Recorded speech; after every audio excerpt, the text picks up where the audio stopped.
सो हाय, ये हमारी environment series की थर्ड वीडियो है। ठीक है, तो सबसे पहली वीडियो में हमने क्लाइमेट चेंज स्टार्ट करा था। तो जो ये वीडियो देख रहे हैं, अगर आपने फर्स्ट सेकंड वीडियो नहीं देखी है तो आप पहले वो देख के हो, बिकॉज आपको एक फील होगा, एक कंटिन्यूएशन फील होगा। दैट्स वाई मैं बोल रहा हूँ। सो आज ये थर्ड वीडियो रहेगी और लास्ट वीडियो रहेगी। हम ये 3 वीडियोस में ही हमने क्लाइमेट चेंज ख़त्म कर दिया है, बिकॉज मेरा पढ़ाने का तरीका इस तरह का है कि मैं क्या कर रहा हूँ, जो जो इम्पोर्टेंट टॉपिक्स रहेंगे उनका थोड़ा सा बेसिक बता रहा हूँ, बाकी आपको रीड खुद करना है। ठीक है, बिकॉज पूरा टॉपिक एक UNFCCC है, उसको अकेला पढ़ने लग जाओ तो वो 2-3 घंटे का टॉपिक है। तो अगर मैं वो पढ़ाने लग गया तो वो तो आपको ढेर सारी वीडियोस और बहुत सारा कंटेंट मिल जाएगा। फिर ये UNFCCC का स्टार्ट कहाँ से हुआ, उसमें क्या क्या चीज़ें बात हुई, वो मैं ऑरली बता देता हूँ आपको, और आप एक बार मेरा सुन के उसी टाइम जाके रिवीजन करो तो आपको वो टॉपिक उसी टाइम क्लियर हो जाएगा। ठीक है, सो इस वीडियो का कोर्स की बात करते हैं कि सबसे पहले हम इसमें 2 ऑर्गेनाइजेशंस पढ़ने वाले हैं। ठीक है, ऑर्गेनाइजेशंस बोल लो या प्रोग्राम्स बोल लो। ठीक है, एक पढ़ने वाले हैं NGGIP, मतलब national green house gas inventories programme. Second one हम पढ़ने वाले हैं TEB, that is the economics of ecosystem and biodiversity. ठीक है, क्लियर है इतना। अब ये दोनों इसलिए पढ़ने हैं बिकॉज ये UPSC में प्रीवियस ईयर को आ चुका है, प्रीवियस ईयर क्वेश्चन पेपर्स में। ठीक है, तो इसलिए हमें ये पढ़ना है। प्लस इसके बाद हम लोग थोड़ा ग्रीन हाउस गैसेस के बारे में जानेंगे और थोड़ा सा बेसिक जो है क्लाइमेट चेंज के रिलेटेड उसके बारे में जानेंगे। देन हम कल की वीडियो में बात करेंगे बायोडाइवर्सिटी से। ठीक है, कल की वीडियो से हमारा बायोडाइवर्सिटी स्टार्ट हो जाएगा। ठीक है, तो डायरेक्ट मूव ऑन करते हैं, स्टार्ट करते हैं NGGIP से। NGGIP अभी बता दिया मैंने, इसका फुल फॉर्म क्या है, national green house gas inventories programme. अब ये है क्या, सबसे पहले मैंने आपको अभी बोला कि आपने फर्स्ट सेकंड वीडियो नहीं देखी है तो आप वो देख के आओ। क्यों? क्योंकि ये लाया गया है IPCC के द्वारा। तो अगर आपको IPCC नहीं पता होगा तो आप कनेक्शन फील नहीं कर पाओगे। अगर IPCC ने निकाला मतलब ये क्लाइमेट चेंज के रिलेटेड है, क्लाइमेट चेंज के रिलेटेड मतलब ग्रीन हाउस गैस, इसलिए यहाँ पे है। ठीक है, तो ये एक कंटिन्यूएशन में पढ़ने के लिए इसलिए मैं आपको बोल रहा हूँ। IPCC क्या है, inter governmental panel on climate change है। ठीक है, अब बात करते हैं है क्या एक्चुअली में। ये एक प्रोग्राम लाया गया, किसके द्वारा एस्टैब्लिश किसने किया इसको, IPCC ने एस्टैब्लिश किया। क्यों एस्टैब्लिश किया इसको? क्योंकि हम लोग ग्रीन हाउस गैसेस का जो इमिशंस होता है उसको हम लोग एस्टिमेट कर सके, ताकि हम हमारी जो इन्वेंट्रीज का मतलब क्या होता है,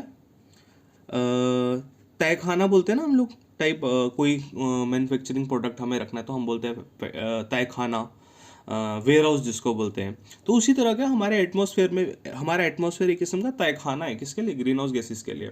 ठीक है, तो हमें ग्रीन हाउस गैसेस का जो इमिशंस है उसका जो इन्वेंट्रीज है, दैट इज वो जितना एटमॉस्फेयर में प्रेजेंट है उसका एस्टिमेट, और एटमॉस्फेयर से हम उसको रिमूव कैसे कर सकते हैं, वही हमें ये प्रोग्राम बताता है क्या, एक तो इन्वेंट्रीज के बारे में, और सेकेंड चीज़ उसको रिमूव कैसे कर सकते हैं एटमॉस्फेयर से। ये 2 चीज़ों के बारे में ये प्रोग्राम बात करता है। किसने लाया था? IPCC ने लाया था। ठीक है, क्लियर है इतना। अब सिंपल सी बात है, IPCC ने लाया तो कहीं ना कहीं ये किसके लिए यूज़फुल होगा, UNFCCC की जो पार्टीज है उनके लिए यूज़फुल होगा। ठीक है, इतना क्लियर है इतना। अब बात आएगी NGGIP, मैंने आपको बता दिया बेसिक इसका। अब कुछ बात करते हैं इसका करंट के रिलेटेड। करंट क्या, 2019 में इसमें कुछ चेंजेस लाई गई थी, छोटी छोटी सी। ठीक है, किस में चेंजेस लाई गई थी, ये NGGIP में। ठीक है, क्योंकि IPCC ने ना अपनी गाइडलाइंस निकाली थी, किसके रिलेटेड, NGGI के रिलेटेड। ठीक है, कब, 2006 में। वो 2006 में जो गाइडलाइंस निकाली थी IPCC ने NGGI के related, that is national green house gases inventories के रिलेटेड, वो गाइडलाइंस को उसमें स्मॉल चेंजेस लाई गई। अब लाई कहाँ गई है स्मॉल चेंजेस, ये लाई गई जापान में, क्योटो में 49th सेशन हुआ था क्योटो में, वहाँ पे स्मॉल चेंजेस लाई गई थी। क्लियर इतना। अब ये बनाई किसने थी, ये एक टास्क फोर्स थी। ठीक है, एक टास्क फोर्स थी जिसमें एक्चुअल में को चेयर कर रहे थे 2 मेंबर,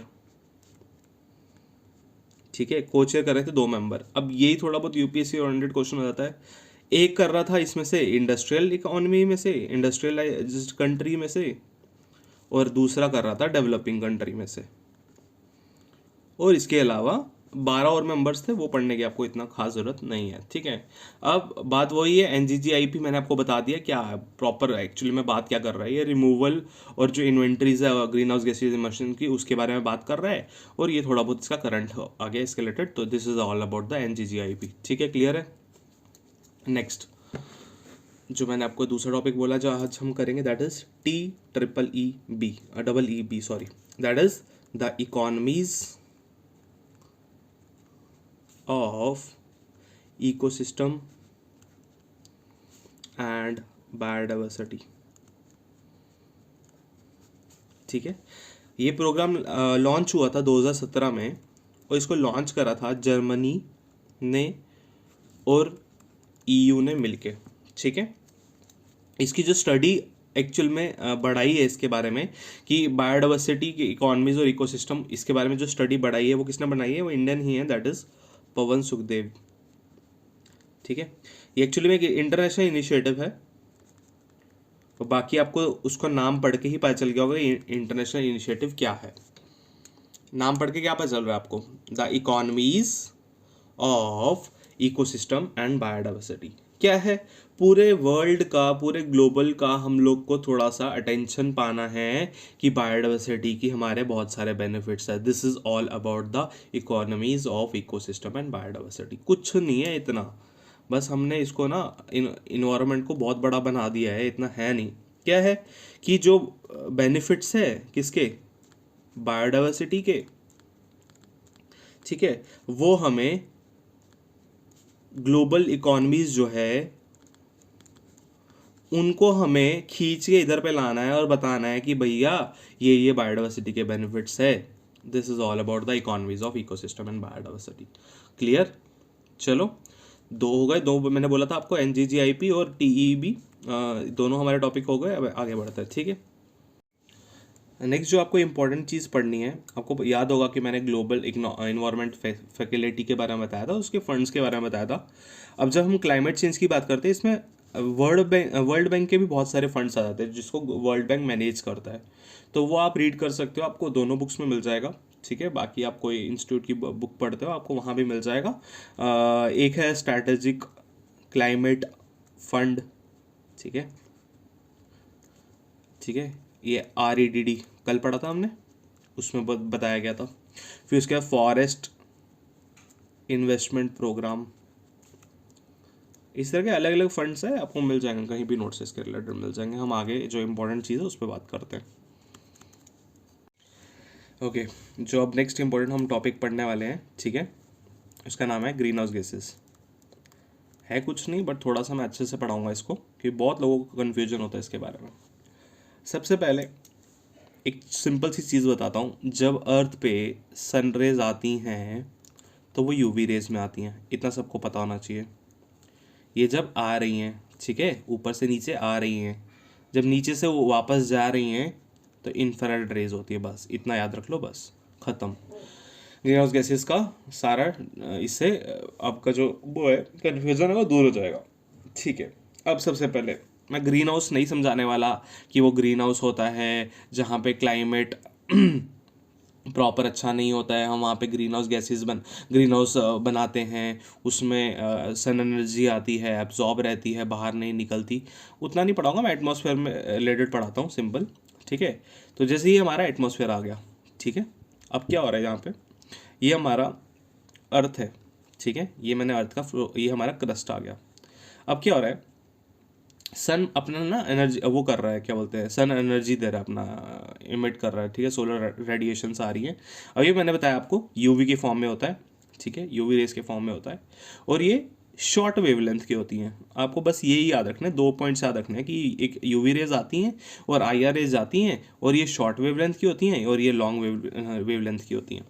UV रेज आ रही हैं, फ्लोर पे टकराई, वापस तो निकलेंगी, ठीक है, पर ये जब वापस निकलती है ना तो ये होती है IR रेस। अभी बता दिया IR क्या होता है, इंफ्रारेड, और ये होती है लॉन्गर वेवलेंथ की, क्लियर।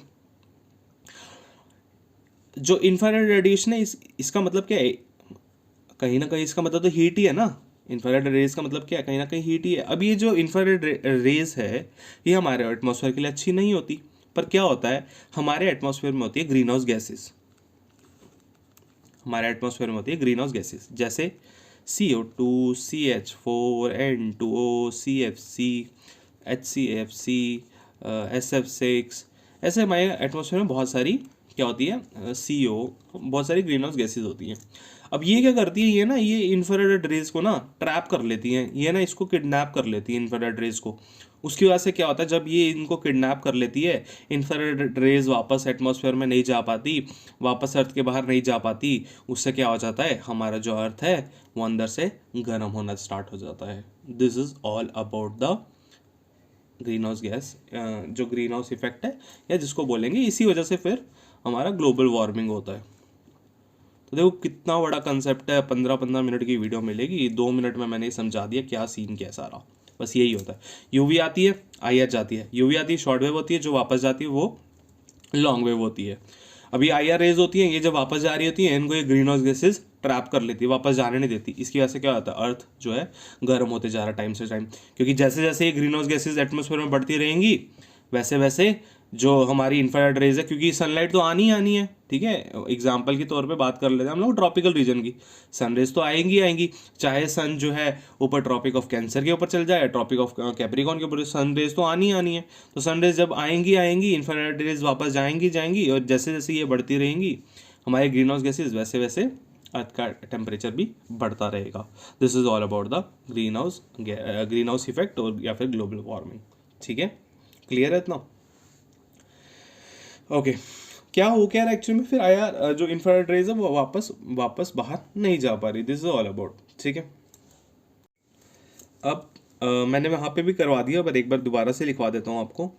एक हो गया CO2, एक हो गया CH4, एक हो गया CFC, एक हो गया N2O, ठीक है, एक हो गया CO और CFCs वगैरह मैंने लिखवा दिया CFC। अब क्या सीन क्या होता है एक्चुअल में, सबसे पहले आपको एक चीज़ क्लियर कर दूं, बहुत लोगों को एंड तक कन्फ्यूजन रहता है इसमें। एक होता है N2O, एक होता है NO या NO2, दैट इज ये कौन से टाइप के होते हैं, NOx टाइप के जो कंपाउंड्स रहते हैं। ये जो N2O ना, ये है अपना ग्रीन हाउस गैस, ये है खतरनाक एटमॉस्फेयर के लिए। पर ये जो NO2 जो है ये है ग्लोबल कूलिंग गैस। बस इतना डिफरेंस याद रखो, ज़्यादा कंसेप्ट के अंदर जाने की ज़रूरत नहीं है, बिकॉज प्रीलिम्स के सिलेबस में भी लिखा हुआ है कि आपको स्कॉलर नहीं बनना है। इनडायरेक्टली उसका मतलब यही है कि आपको कंसेप्चुअल नॉलेज ही चाहिए, ज़्यादा डीप नहीं जाने की ज़रूरत है, आपको स्कॉलर नहीं बनना है, ठीक है। ग्लोबल कूलिंग गैस है ये NOx। N2O जो है वही ग्रीन हाउस गैस है। तो पेपर में कभी आ जाए NO2 ग्रीन हाउस गैस है, ऐसा कुछ नहीं है, सिर्फ N2O ग्रीन हाउस गैस है। क्लियर इतना? अब बढ़ते हैं इस पर। अब मैंने ये सारे क्यों दोबारा से लिखे, मैंने इसलिए दोबारा से लिखे। अब सबसे पहले हाँ CO2 की बात करते हैं। अब जब हम एटमॉस्फेयर की बात करते हैं ना, मैं इनका डिवीजन कर देता हूँ कि एटमॉस्फेयर में ग्रीन हाउस गैसेज कितना कितना इनका हाथ है। इसका भाई 60% हाथ है, मतलब 100 रुपये हमारे एटमॉस्फेयर में फैले हुए हैं ग्रीन हाउस गैसेज के फॉर्म में। उसमें से 60 रुपये तो यही फैलाता है कार्बन डाइऑक्साइड अकेला, ये जो है 20% फैला देता है। कौन है ये? CH4 methane. CFCs जो है ये 14% फैला देता है। नाइट्रस ऑक्साइड 6% फैला देता है। बाकी रिमेनिंग जो भी आ जाता है वो कार्बन मोनोऑक्साइड फैला देता है। रिमेनिंग इन द सेम कहीं ना कहीं 60, 20, 14 पूरा 100 रुपये हो गया। तो कार्बन मोनोऑक्साइड, आपका क्वेश्चन होगा कार्बन मोनोऑक्साइड क्या फैलाता है? कार्बन मोनोऑक्साइड होता है क्या? कार्बन मोनोऑक्साइड में जब 2 टाइम्स कार्बन डाइऑक्साइड, मैं बैलेंस नहीं कर रहा छोड़ो, कार्बन मोनोऑक्साइड में जब ऑक्सीजन मिलता है वो एंड में जाके क्या बनाता है? कार्बन डाइऑक्साइड बनाता है। कार्बन मोनोऑक्साइड में जब ऑक्सीजन मिलता है वो कार्बन डाइऑक्साइड बना देता है। तो ये इसका जो मतलब लाइफ साइकिल होता है छोटा ही होता है, क्योंकि ये जल्दी ऑक्सीजन के साथ मिलकर कार्बन डाइऑक्साइड बना देता है। तो फिर भी हम पढ़ेंगे थोड़ा बहुत। मैं क्या पढ़ाने वाला हूँ एक्चुअली में, मैं बताने वाला हूँ ये जो सारी ग्रीन हाउस गैसेज है ये प्रोड्यूस कैसे होती है, ठीक है। सबसे पहले बात करते हैं कार्बन डाइऑक्साइड की। कैसे प्रोड्यूस हो रहा है? फॉसिल फ्यूल से। फॉसिल फ्यूल की गाड़ियाँ चला रहे हो ना, उससे प्रोड्यूस हो रहा है, और डिफॉरेस्टेशन से। क्यों डिफॉरेस्टेशन से क्यों हो रहा है? बिकॉज एग्जाम्पल देता हूँ मैं, इस बार UPSC में एक बार अभी क्वेश्चन आया था, ब्लू इकॉनमी, ब्लू कार्बन करके कुछ ऐसा था, ब्लू करके। उसका मतलब क्या था? मतलब बहुत लोग पढ़ते होंगे, मतलब सारे सब्जेक्ट्स पढ़ते होंगे, इन्वायरमेंट को जो ज़्यादा ध्यान नहीं देते उनको नहीं पता है कि एक्चुअल में हमारे एटमॉस्फेयर में ये सारा ग्रीन हाउस गैसेस जो है, हम बोलते हैं ट्रीज लगाना या पानी साफ रखना या कोरल्स होना, उसका एक्चुअली मतलब क्या होता है वो मैं आपको समझाता हूँ पहले से ओरली थोड़ा सा, कि क्या सीन होता है। अब जो हमारे फॉरेस्ट वगैरह है ना, हम क्यों बोलते हैं उनको बचाने के लिए, बिकॉज वो हमारा एक किस्म का वो हमारा ना कार्बन एब्जॉर्ब करके रखते हैं, क्योंकि जितनी ज़्यादा ट्रीज होंगी उतना कार्बन डाइऑक्साइड वो लेंगे, ठीक है, उतना ज़्यादा वो हमें ऑक्सीजन लेंगे देंगे, ठीक है। उसी हिसाब से अगर बात करें कोरल्स की, जब हम बात करते हैं ना, कोरल जो है पूरे वर्ल्ड में 60% कार्बन डाइऑक्साइड सिंपल कोरल्स के पास मतलब कोरल्स ने एब्जॉर्ब करके रखी हुई है, ठीक है। तो एक किस्म का मतलब वो हमारा साथ देती है कि एटमॉस्फेयर में कार्बन डाइऑक्साइड रहे नहीं, तो इसलिए हम बोलते हैं कोरल्स बचाने हैं। उसी तरह से फॉरेस्ट का भी यही हाल है, फॉरेस्ट भी क्या करते हैं, जितनी ज़्यादा ट्रीज होंगी उतना कार्बन डाइऑक्साइड वो अपने अंदर रखेंगे। पर जैसे ही आप ट्रीज को काट दोगे ना, तो जितनी भी कार्बन डाइऑक्साइड उसने स्टोर करी होगी ना वो एटमॉस्फेयर में आ जाएगी, तो क्या होगा, कार्बन डाइऑक्साइड बढ़ जाएगी, ठीक है। क्लियर है, इतना समझ पा रहे हो? तो आगे आगे हम बढ़ेंगे, जब बायोडाइवर्सिटी पढ़ेंगे आपको एकदम से क्लियर हो जाएगा, तो कनेक्ट रहो इस सीरीज के साथ। ओके, नेक्स्ट मीथेन पे जंप करते हैं। जब मीथेन की बात करें, पैडी, पता है पैडी अब क्या होता है, मैंने कल भी बताया था, स्टबल बर्निंग करते हैं हमारे फार्मर्स, यूपी के, बिहार के, पंजाब के, हरियाणा के। स्टबल बर्निंग क्या होती है, जब राइस वगैरह उगाया और चावल जब उसमें से निकाली, उसके पीछे का जो भी रह गया, या फिर जो अपना शुगर केन होता है, गन्ना होता है, गन्ने में से रस निकाल दिया, उसके बाद जो बच गया उसको जला दिया कि हम नेक्स्ट हमने दोबारा से वहाँ पे खेती करनी है। पर क्या होता है, जब वो जलाते हैं उनमें से ऐसी खतरनाक वाली हार्मफुल गैसेज निकलती हैं। एटमॉस्फेयर में 20% यही है पूरा, ग्रीन हाउस गैसेज की बात करें 20% ये है। तो ये पैडी कहीं ना कहीं इसलिए बोलते हैं कि दिल्ली में इतना ज़्यादा पोल्यूशन हो जाता है। जब अभी देखो, अभी सर्दियाँ स्टार्ट हुई ना, तो अभी इतना पोल्यूशन हो जाता है, इतना फॉगी नेचर हो जाता है। क्यों होता है, इसका एकलौता रीज़न यही है, पैडी है, ठीक है। कैटल्स कैटल्स के क्या बोलेंगे हम, ह्यूमन बींग्स भी, हमारा जो एक्सक्रीटा रहता है, फेसिस जिसको बोलते हैं, हमारा जो एक्सक्रीटा रहता है वो भी एक सोर्स है पूरा मीथेन का, ठीक है। उसके बाद नेक्स्ट, फॉसिल फ्यूल हर एक में है, सीएससी में नहीं अगर लेंगे हम लोग, बाकी सब में फॉसिल फ्यूल तो कहीं ना कहीं आ ही जाता है। फिर आता है वुड, लकड़ी, सेम। नेक्स्ट आएगा लैंडफिल्स। लैंडफिल्स क्या होती हैं, जहाँ पे भैया गंद इकट्ठा करा होता है पूरे शहर का, दैट इज़ लैंडफिल्स। वहाँ पे सड़ती है ना चीज़ें, तो वहाँ से मीथेन बहुत क्वांटिटी में रिलीज होती हैं। ये बहुत कम लोगों को पता होगा, वेटलैंड्स। हाँ, वेटलैंड्स भी कहीं ना कहीं रीज़न है मीथेन का एटमॉस्फेयर में जाने का, ठीक है। देन फर्टिलाइज़र फैक्ट्रीज, मैं लिखाऊंगा नहीं अब नेक्स्ट वालों को, मैं आपको बस ये बता रहा हूँ ऐसा सीन होता है, आपको थोड़ा समझना है, कनेक्शन एक बनाना है, क्योंकि यूपीएससी में कभी भी किसी भी साल ये क्वेश्चन पूछ लेगा कि इनमें से कौन सा जो है किस तरह का पोल्यूशन करता है, या कौन सी ग्रीन हाउस गैसेज जो है वो एटमॉस्फेयर में रिलीज होती है, ठीक है। नेक्स्ट सीएफसी, सिंपल, इसको देखिए क्या बचा, रेफ्रिजरेटर। सबसे पहले जो भी दिमाग में आएगा, हाँ भी फ्रिज ही हो गया, अपना फ्रिज हो गया, एसी हो गया, ये सभी इतने सारी चीज़ें करते हैं। उसके बाद क्या हो गई, इंडस्ट्रीज़ में से निकलता है। उसके बाद क्या हो गया, जो हमारी वो क्या बोलते हैं इसको, अपना फायर प्रॉब्लम्स होते हैं, जो फायर के लिए यूज़ करते हैं ना स्प्रे, उसमें से निकलता है सीएफसी, उसमें गैसेज रहते हैं।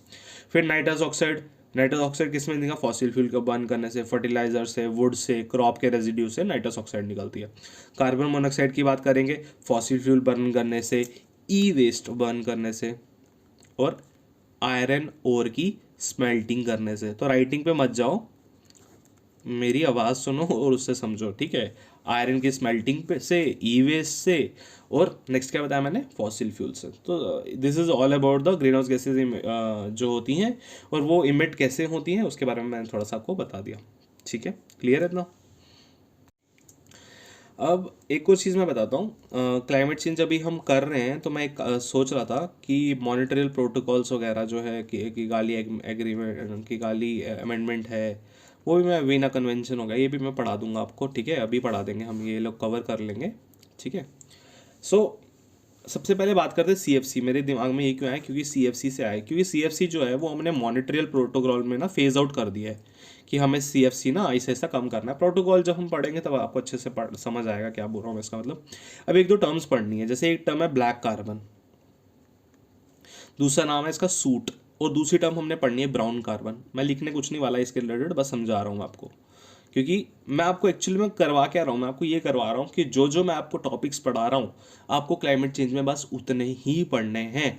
आप प्रीवियस ईयर क्वेश्चन एनालाइज कर लो, ठीक है। उसके बाद अगर आपको लग रहा है कि मैंने उनमें से कुछ आपको क्लाइमेट चेंज में आप उसके अलावा कुछ भी पेपर में आया तो आप मेरे को उसके लिए ब्लेम कर सकते हो, ठीक है। ब्लेम मतलब ब्लेम भी नहीं, मतलब मैं बता रहा हूँ कि मैं तो इतना ही करने वाला हूँ, बस मैं इतना बोल रहा हूँ, ठीक है। सो ब्लैक कार्बन या सूट होता क्या है, क्या है ये एक किस्म का एयर पोल्यूटेंट होता है, ठीक है। एयर पोल्यूटेंट होता है जिसको बोलते हैं पर्टिकुलेट पोल्यूटेंट, ठीक है। बनता कैसे है ब्लैक कार्बन, बनता कैसे जब कंबशन इनकम्प्लीट रह जाएगा, ठीक है। फॉसिल फ्यूल्स में बोलते हैं ना कि गाड़ियाँ फेज आउट करो, गाड़ियों को तुड़वा दो जब उसका एज ख़त्म हो जाए, ठीक है। ऐसा क्यों बोलते हैं कि गाड़ियों के रिलेटेड क्यों बोलते हैं, बिकॉज क्या होता है कि जब फॉसिल फ्यूल्स, जब पुरानी गाड़ियों में 10-15 साल की पुरानी गाड़ियां जब होंगी, जब उसमें फॉसिल फ्यूल जब जो पेट्रोल या डीजल जब होगा, जब उसमें बर्न होगा, कि जब उसको एनर्जी में वो चेंज करेगा तो वो कंबशन जो होगा वो हाफ कंबशन होगा, फुल कंबशन नहीं होगा। कुछ फ्यूल वहाँ पे जो है वेस्ट होगा। उसकी वजह से क्या होता है, इनकम्प्लीट कंबशन की वजह से क्या होता है, ये ब्लैक कार्बन या सूट, आपने देखा काला काला धुआं निकलता है उसमें से, दैट इज ब्लैक कार्बन और सूट। या बहुत फैक्ट्रीज में से भी निकलता है ये, तो ये सिंपल वही है ब्लैक कार्बन या सूट, ठीक है। अब इसकी वजह से जो मेन इफेक्ट जो होता है, जो जिसके बारे में ये पढ़ा रहा हूँ, क्योंकि ये ना हमारे एटमॉस्फेयर का एल्बिडो कम करता है। ये एल्बिडो कम करता है। एल्बिडो क्या होता है, जब सनरेज एटमॉस्फेयर से एंटर करती है ना अर्थ पे, तो क्या होता है, ज़रूरी नहीं, ज़रूरी क्या, हम तो एक्चुअली में चाहते हैं, क्या हम लोग ये चाहते हैं कि मैक्सिमम से मैक्सिमम जो है सोलर एडिशन से वो वापस चले जाए। बस हमें इतना करना है कि हमारे प्लांट्स को जितनी चाहिए या हमें हमारी बॉडी को जितनी चाहिए हम वो थोड़ी बहुत ले लें, और जो हमारे सोलर पैनल्स वगैरह को सोलर लाइट जितनी चाहिए उतनी ले लें, बाकी जो है वो वापस चले जाएँ। पर एल्बिडो का मतलब क्या होता है, एल्बिडो का मतलब वो होता है कि वही जितनी जो सनरेज आ रही है जितना वो वापस चले जाएंगी एटमॉस्फेयर में, दैट इज एल्बिडो, ठीक है। एक किस्म का आप बोलो कि सरफेस से टकरा के वापस जा रही है, कम जा रही है तो मतलब एल्बिडो कम हो रहा है, ठीक है। कम जा रही है तो मतलब एल्बिडो कम हो रहा है। तो कहीं ना कहीं एल्बिडो में फ़र्क लाता है क्या, ब्लैक कार्बन एल्बिडो में फ़र्क लाता है, क्योंकि ये सनलाइट को ना एब्जॉर्ब कर लेता है, ठीक है। सनलाइट को एब्जॉर्ब कर लेता है, बस इतना ही दिमाग में रखो, ठीक है। क्लियर है इतना। नेक्स्ट बात करते हैं ब्राउन कार्बन की। ब्राउन कार्बन के लिए कुछ इतना वो नहीं है याद रखना, सिंपल याद रखना, जब भी ब्राउन कार्बन की बात हो तो ये तब रिलीज होता है जब बायोमास की बर्निंग होती है। नवंबर की करंट अफेयर की मैगजीन में आया बायोमास पॉलिसी के बारे में, ठीक है। बायोमास पॉलिसी के बारे में आया। बायोमास होता क्या है, सिंपल, कोई भी एग्जांपल के तौर पे काउडंग होता है, ठीक है। उसको हमने या हमारे ह्यूमन बींग्स का फेसिस हो गया, ठीक है, हमारा एक्सक्रेटा हो गया, उसको हमने बहुत देर तक अंडरग्राउंड रखा, उसके बाद उसमें से मीथेन गैस निकलेगी, उसको हम स्टोर करें, फिर उस गैस को यूज़ करें, वो क्या होती है, वो बायोगैस बनती है, दैट इज़ बायोमास, ठीक है। तो बायोमास के जब हम बर्न करते हैं, क्योंकि बोलते हैं ना कि सिंपल गोबर को भी अगर आप ऐसा रखो धूप में, फिर उसके बाद हम उसको भी चूल्हे में यूज़ कर सकते हैं, तो वही कहीं ना कहीं बायोमास है, ठीक है। और जब वो बर्न करते हैं उसमें से मीथेन बहुत ज़्यादा निकलता है, उसमें से ग्रीन हाउस गैसेज बहुत सारी निकलती है, कार्बन डाइऑक्साइड निकलती है, N2O निकलती है, कार्बन मोनोऑक्साइड निकलती है, वही उसी का मतलब है ब्राउन कार्बन, ठीक है। क्लियर है इतना। ओके, आगे बढ़ते हैं।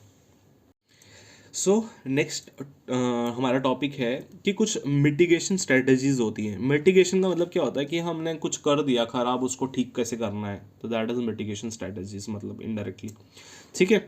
अब हमारे पास उसके लिए ना कार्बन डाइऑक्साइड के लिए ही मोस्टली है, दैट इज एक होता है सिक्वेस्ट्रेशन, कार्बन सिक्वेस्ट्रेशन, एक होता है सिंक, और एक होता है कार्बन क्रेडिट। ये तीन चीज़ें हैं। तो सिक्वेस्ट्रेशन हम आज पढ़ेंगे, और सिंक और क्रेडिट हम कल के में पढ़ेंगे। और उसके बाद नेक्स्ट हम क्या कवर करेंगे, मॉनिटरियल प्रोटोकॉल और वीना कन्वेंशन और किगाली अमेंडमेंट। ये तीनों चीज़ें हम कार्बन सिंक और कार्बन क्रेडिट के साथ पढ़ेंगे, प्लस क्लाइमेट चेंज हमारा ख़त्म हो जाएगा। मेरा टारगेट आज का था, पर ये मैंने सोचा कि एटमॉस्फेयर में ही पढ़ा देता हूँ, बिकॉज कहीं ना कहीं ग्रीन हाउस गैसेज के रिलेटेड ही है, ठीक है। तो बात करते हैं मिटिगेशन स्ट्रेटजीज जो है, उसमें सबसे पहले मैंने बात करी कार्बन सिक्वेस्ट्रेशन की। मतलब क्या है, अभी कार्बन सिक्वेस्ट्रेशन ना इंपॉर्टेंट भी हो जाता है। क्यों इंपॉर्टेंट हो जाता है? बिकॉज इसके रिलेटेड भी अभी के करंट अफेयर की मैगजीन में आया था। क्या आया था? हमारे गवर्नमेंट ने इसके रिलेटेड एक पॉलिसी निकाली है जिसमें बोला गया है कि हम कार्बन को कैप्चर करेंगे और उसके बाद उसको यूज़ भी करेंगे। हम कार्बन को कैप्चर करेंगे। ये एक्चुअली में एक रिपोर्ट आई है, किसकी आई है? नीति आयोग। नीति आयोग क्या है? हमारा थिंक टैंक है, ठीक है, थिंक टैंक है। नीति आयोग की रिपोर्ट आई है, उन्होंने बोला है कि हम कार्बन को कैप्चर करेंगे, उसके बाद उसको स्टोर करेंगे, कार्बन को कैप्चर करेंगे, स्टोर करेंगे, देन यूज़ करेंगे, ठीक है। ये हमारा नीति आयोग की रिपोर्ट आई, अभी करंट अफेयर्स फ्रेश बता रहा हूँ मैं आपको, नवंबर का, ठीक है, क्लियर है इतना। अब वो तो है ही है, इसी तरह से आपको रिलेट करना होता है, ठीक है। जो जो टॉपिक्स रहेंगे उसको आपको रिलेट करंट अफेयर से, क्या सब बोलते हैं करंट अफेयर से रिलेट करना है, इसका मतलब क्या होता है, ठीक है। हमने पढ़ लिया कार्बन सिक्वेस्ट्रेशन में, कार्बन सिक्वेस्ट्रेशन कहता क्या है? कार्बन सिक्वेस्ट्रेशन कहता है कि कार्बन को हम कैप्चर करेंगे और कैप्चर करने के बाद स्टोर करेंगे, ठीक है। उसके बाद यूज़ करो या स्टोर करके सिंपल बंद करके रख दो। एग्जाम्पल, एक और एग्जाम्पल देता हूँ, नॉर्वे। आई थिंक 2-3 महीने पुराने करंट अफेयर्स में आया था। नॉर्वे ने क्या करा, अपने ना जो उनका नॉर्थ सी है ना, नॉर्वे का नॉर्थ सबसे नॉर्थ रीजन में जो लैंडमास के साथ कनेक्टेड कंट्री है, उसमें सबसे नॉर्थ रीजन में हमारा नॉर्वे आ जाता है, नॉर्वे फिनलैंड आ जाता है ऊपर, ठीक है, स्वीडन, ये सब 3 कंट्रीज ऊपर आ जाती हैं टॉप पे। तो नॉर्वे ने क्या करा अपने जो, ये भी मैं करंट बता रहा हूँ, नॉर्वे ने क्या करा अपने नॉर्थ सी में ना कार्बन कैप्चर लगा दिया, कार्बन कैप्चर लगा दिया, कार्बन कैप्चर स्टोर लगा दिया। मतलब क्या हो गया, उन्होंने बोला हाँ भाई जो जो कंट्रीज है जिसको कार्बन स्टोर करवाना है तो वो कार्बन इधर लेके आ जाओ। तो कार्बन को कंट्रीज क्या करेंगी, स्टोर करेंगी, स्टोर करने के बाद नॉर्वे को दे देगी। नॉर्वे ने वहाँ पे ऐसा सिस्टम बनाया होगा, ठीक है, ऐसी सिस्टम बनाया होगा कि वहाँ पे वो कार्बन को स्टोर कर सके। तो बहुत सारे लोगों को जिन्होंने कार्बन के बारे में इतना कुछ, मतलब स्टोर के बारे में इतना कुछ सुना नहीं होगा, उसको थोड़ा सा अजीब लग रहा होगा कि कार्बन को स्टोर कैसे करना है। एग्जाम्पल के तौर पे जैसे एयर को हम लोग अब किसी रूम में है कोई, तो वहाँ पे तो एयर भी है ना, तो ऐसे ही कार्बन को स्टोर करने का भी एक कंसेप्ट है। तो कार्बन सिक्वेस्ट्रेशन यही होता है, ठीक है। अब आगे बढ़ते हैं। कार्बन को कैप्चर करना है, स्टोर करना है और उसके बाद उसको यूज़ करना है पावर स्टेशंस में, इंडस्ट्रियल साइट्स पे, ठीक है, या फिर मतलब पावर स्टेशन पे, इंडस्ट्रियल साइट्स पे यूज़ कर सकते हैं, ठीक है, या फिर इसको स्टोर कर सकते हैं हम लोग कहाँ पे, अंडरग्राउंड। एक तो अंडरग्राउंड सिंपल लैंड पे स्टोर कर सकते हैं, या तो पानी में स्टोर कर सकते हैं, ठीक है, क्लियर है इतना। अब ये अंडरग्राउंड और लैंड वाला जो है, मैं हम जब इसके कार्बन सिक्वेस्ट्रेशन के हम टाइप्स पढ़ेंगे, कार्बन सिक्वेस्ट्रेशन के जब हम टाइप्स पढ़ेंगे अभी थोड़ी देर में, तो वहाँ पे आपको क्लियर हो जाएगा। अब कार्बन सिक्वेस्ट्रेशन में होता है एक्चुअली में क्या होता है, हम कार्बन को ना पंप कर देते हैं, पंप, कार्बन, कार्बन सिंक हो जाएगा, कार्बन डूब जाएगा। This is about the carbon sequestration. इतना मैं सेम दोबारा से बोल रहा हूँ, इतना डीप जाने की जरूरत नहीं है, जो जो पढ़ा रहा हूँ बस उसी तरह से बुक्स में भी मिलेगा, खुद ट्रांसलेट करोगे उसका भी मतलब यही होगा, ठीक है। हमारे पास आ जाते हैं एक कुछ नेचुरल सिंक्स, कुछ आ जाते हैं आर्टिफिशियल सिंक्स। नेचुरल सिंक्स में कौन से हैं, जो एक्चुअल में मतलब एटमॉस्फेयर ने हमें दिए हुए हैं, ओशंस, बहुत सारा ऑक्सीजन, एग्जाम्पल मैंने दे दिया कोरल रीफ्स भी, काफ़ी फॉरेस्ट, सॉइल भी बहुत सारा स्टोर कर दिए। आर्टिफिशियल ऑयल रिजर्व्स में कर सकते हैं हम लोग। अनमाइनेबल, जो माइंस को हम जो माइंस होती है ना, कुछ ऐसी माइंस रहती है जिसको हम उसके अंदर माइनिंग नहीं कर सकते, उसमें से और मटेरियल नहीं निकाल सकते, उनके अंदर हम स्टोर कर सकते हैं, ठीक है। क्या करना है, कार्बन को कैप्चर करना है और उसके अंदर स्टोर करना है, ठीक है। होता किस लिए है, सिंपल, कहीं ना कहीं रीज़न क्या है इसका, इन्वायरमेंट के रीज़न ही है कि इन्वायरमेंट में हमें कार्बन डाइऑक्साइड कम करनी है, वही रीज़न है, इसलिए हमें कार्बन को कैप्चर करना है, ठीक है। वो आपको बताना नहीं है मैंने आपको। अब क्या होता है इसमें, बोलेंगे कार्बन कैप्चर में स्टेप्स कितने आते हैं, स्टेप्स आते हैं इसमें 3 भैया, ठीक है। पहला स्टेप आ जाता है, हम क्या करेंगे, हम ट्रैप करेंगे और सेपरेट करेंगे कार्बन डाइऑक्साइड को बाकी गैसेस से सेपरेट कर देंगे, ठीक है। नेक्स्ट स्टेप में हम क्या करेंगे, हम लोग उसको ट्रांसपोर्ट करेंगे। कहाँ पे ट्रांसपोर्ट करेंगे, जहाँ पे हमारी स्टोरेज होगी। सेम मैं इस वे में लिखा रहा हूँ, नोट्स बनाने की जरूरत नहीं है, जाओ एक बार बुक से पढ़ो, मैं बार बार बोलता हूँ, जाओ एक बार बुक से पढ़ो। ट्रांसपोर्ट करेंगे, स्टोरेज लोकेशन पे लेके जाएंगे, उसके बाद स्टोरिंग करने के बाद एटमॉस्फेयर से बहुत दूर हम इसको स्टोर कर लेंगे, एटमॉस्फेयर से फार अवे स्टोर कर लेंगे। एग्जाम्पल के तौर पे अंडरग्राउंड स्टोर कर लें, या फिर डीप ओशंस में स्टोर कर लें। क्लियर है इतना? आगे बढ़े, ठीक है। अब टाइप्स, जो मैं वो आपको बता रहा था कि अंडरग्राउंड करना है, जो भी है, टाइप्स में 3 आ जाते हैं। पहला का नाम है जियोलॉजिक सीक्वेस्ट्रेशन, दूसरे का नाम है ओशन सीक्वेस्ट्रेशन। आपको पढ़ के ही पता चल रहा होगा, बहुत ईजी है, ठीक है। टेरेस्ट्रियल इको सीक्वेस्ट्रेशन, अब क्या है ये, मैं क्यों पढ़ा रहा हूँ, कहीं ना कहीं ये मेंस के लिए भी इम्पॉर्टेंट है, तो इसलिए जब भी अगर इसके रिलेटेड कार्बन सीक्वेस्ट्रेशन के रिलेटेड कभी क्वेश्चन आएगा तो ये चीज़ें आपको दिमाग में होनी चाहिए, आपको एकदम से स्ट्राइक करनी चाहिए। हाँ भाई, 3 स्टेप्स होते थे और 3 ही टाइप्स होते थे। जियोलॉजिक सीक्वेस्ट्रेशन, जियोलॉजी के अंदर ना 3-4 पॉइंट्स आ जाते हैं, मैं आपको लिखवा देता हूँ डायरेक्ट, फिर उसके बाद पढ़ते हैं। पहला आ जाता है हाइड्रो डायनेमिक ट्रैपिंग, पढ़ के पता चल रहा है थोड़ा मतलब। सेकेंड आ जाएगा सॉल्युबिलिटी, तीसरा आ जाएगा मिनरल, चौथा आ जाएगा इफेक्टिवली स्टोर करना। मतलब क्या है? सबसे पहले जियोलॉजिक सीक्वेस्ट्रेशन है क्या, हमें क्या करना है, हमें जियोलॉजिक फॉर्मेशन या रिजर्वायर्स बना दे रहे हैं, रिजर्वायर्स में नेचुरली उसको स्टोर कर लेना है, ठीक है। मतलब ऐसा स्पेसिस बनाने हैं, उसके बाद स्टोर कर लेना उसको, ठीक है। अब एटमॉस्फेयर में जब हम इन तीनों की बात करते हैं, सबसे ज़्यादा जो लार्जेस्ट पोटेंशियल है जो हमारे ऊपर डिपेंड करता है वो जियोलॉजिक सीक्वेस्ट्रेशन में होता है। अब हाइड्रोडायनेमिक ट्रैपिंग क्या होती है, जो रॉक्स रहते हैं ना, जो जिसकी परमिएबिलिटी कम होती है, परमिएबिलिटी क्या होती है, ये वर्ड आपको समझ आया, परमिएबिलिटी क्या होती है, जो रॉक्स के बीच में ना जो स्पेसिस होती हैं वो थोड़ी ना स्पेसिस कम होती हैं उसके बीच में, जो रॉक्स होते हैं हमारे पास माउंटेन्स में, जो रॉक्स में थोड़ा स्पेसिस कम होती हैं, उनमें हम लोग कार्बन को ट्रैप करें, तो वो एग्जांपल आ गई हाइड्रोडायनेमिक ट्रैपिंग की।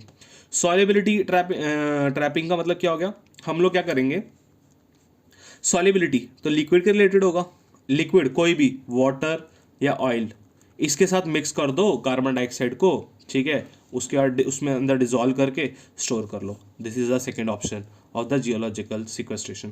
थर्ड आ गया, क्या करो, कार्बन डाइऑक्साइड को ना सिंपल रिएक्ट करवा दो किसी के साथ, किसके साथ रिएक्ट करवा दो, किसी भी मिनरल्स के साथ रिएक्ट करवा दो, ताकि हमारे पास ना स्टेबल कंपाउंड्स बन जाए उससे, जैसे कैल्शियम, आयरन, मैग्नीशियम टाइप के कंपाउंड्स बन जाए, ऑर्गेनिक कंपाउंड्स या कार्बोनेट्स कंपाउंड्स बोलो आप, कार्बोनेट दिमाग में रखो, कार्बोनेट्स बन जाए किसके, कैल्शियम के, ठीक है। हमारे पास जैसे होता है कार्बन डाइऑक्साइड जब कैल्शियम के साथ मिल जाता है क्या बनाता है, कैल्शियम कार्बोनेट, CaCO3, ठीक है, CaCO3, बैलेंस नहीं कर रहा मैं, ठीक है। जब CO2 Fe के साथ मिलता है क्या बनाता है, Fe2CO3, वैसे ही MgCO2 होता है, शायद से MgCO2 कुछ ऐसे होता है, वो नहीं पढ़ रहा मैं, MgCO कुछ ऐसे ही होता है, चलो ठीक है, जो भी है, इस तरह से स्टेबल कार्बोनेट्स बना सकते हैं हम लोग कार्बन डाइऑक्साइड को स्टोर करने में। This is about the mineral carbonation. Next one is effectively store, इसमें क्या करेंगे, इन दोनों को साथ में जोड़ के कर दो तो हमारा आ गया इफेक्टिवली स्टोर, मतलब हाइड्रोडायनेमिक भी करो और सॉल्युबिलिटी भी करो, मतलब पहले उसको लिक्विड में कार्बन डाइऑक्साइड को मिक्स कर दो वाटर या ऑयल में, उसके बाद जाके उसको परमेबिलिटी, जिसकी रॉक्स की परमेबिलिटी लो होती है, उसमें डाल दो। This is about the effectively store करना। These are the 4 types of geological sequestration, ठीक है। नेक्स्ट बढ़ते हैं, बात करते हैं ओशन सीक्वेस्ट्रेशन की। ये चीज़ें बुक से पढ़ोगे ना, मैं बता रहा हूँ कुछ समझ नहीं आने वाला, तो इस तरह से पढ़ लो, और अभी एकदम से अभी पढ़ रहे हो with in half an hour rest लेके वापस से बुक खोलो और ये वाले टॉपिक्स पढ़ो सारे। कार्बन सीक्वेस्ट्रेशन की बात करें कि हम ओशन में स्टोर करेंगे कार्बन को, सिंपल, कार्बन को ओशन में स्टोर करेंगे। एग्जाम्पल कैसे करेंगे, सिंपल डायरेक्ट इंजेक्शन और फर्टिलाइजर्स यूज़ करके। अब ये इंजेक्शन सिंपल वही बोल रहा हूँ मैं, ज़्यादा डीप जाने की जरूरत नहीं है, दिमाग में रखो बस। इंजेक्शन मतलब किसी तरह से इंजेक्ट करेंगे, अब क्या वो टेक्नोलॉजी क्या है वो हमें पढ़ने की जरूरत नहीं है।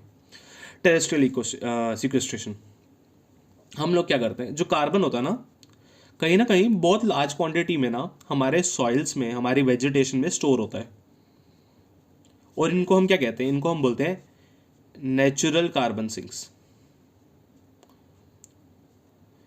तो हमारा क्या हो सकता है टेरेस्ट्रियल सीक्वेस्ट्रेशन में, एक किस्म का नेचुरली है कि जब हमारी फोटोसिंथेसिस होती है उससे जो कार्बन फिक्सेशन होता है, कार्बन फिक्सेशन मतलब कि कार्बन डाइऑक्साइड ट्रीज ले रही, जितनी ज़्यादा कार्बन डाइऑक्साइड जितनी ज़्यादा फोटोसिंथेसिस होगी उतनी ज़्यादा ट्रीज जो है वो कार्बन डाइऑक्साइड लेगी, तो ये कहीं ना कहीं एक रीज़न ये हो गया। नेक्स्ट, जो डिकम्पोजिशन करते हैं, कौन करते हैं डिकम्पोजिशन? सिंपल, एक ही प्राणी है वो अजीब सा जो डिकम्पोजिशन करता है। कौन है वो? ऑर्गेनिक मैटर्स को जो डिकम्पोज करता है, कौन करता है? Micro organisms.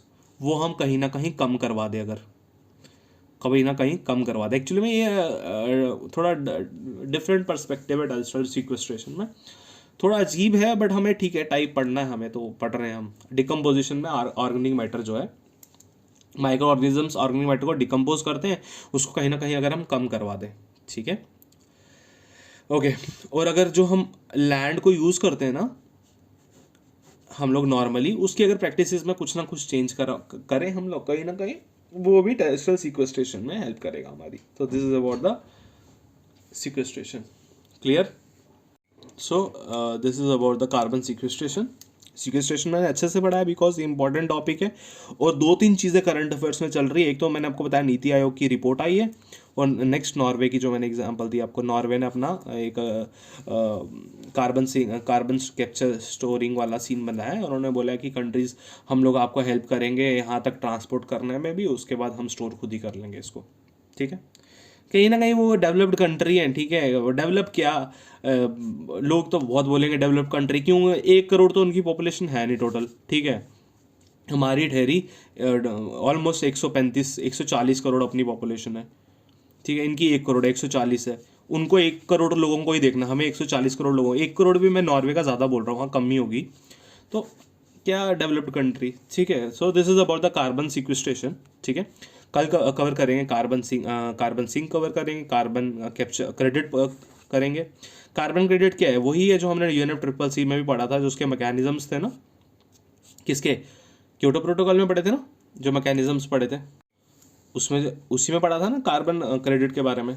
तो ये वही है कार्बन मार्केट के बारे में, तो ये वही है। और हम पढ़ेंगे अपना वीना कन्वेंशन, मॉन्ट्रियल प्रोटोकॉल और किगाली एग्रीमेंट 2015 या 16 कुछ में आया था ये, ठीक है। ये हम कल के टॉपिक कल में कवर करेंगे, और हमारा इसी के साथ क्लाइमेट चेंज खत्म हो जाएगा। तो सॉरी जिसको ये लग रहा था कि थर्ड वीडियो में क्लाइमेट चेंज खत्म हो जाएगा, नहीं, फोर्थ वीडियो भी आएगा। सो अभी तक जुड़े हो, लाइक सब्सक्राइब कमेंट करके बताना। So thank you for tuning in.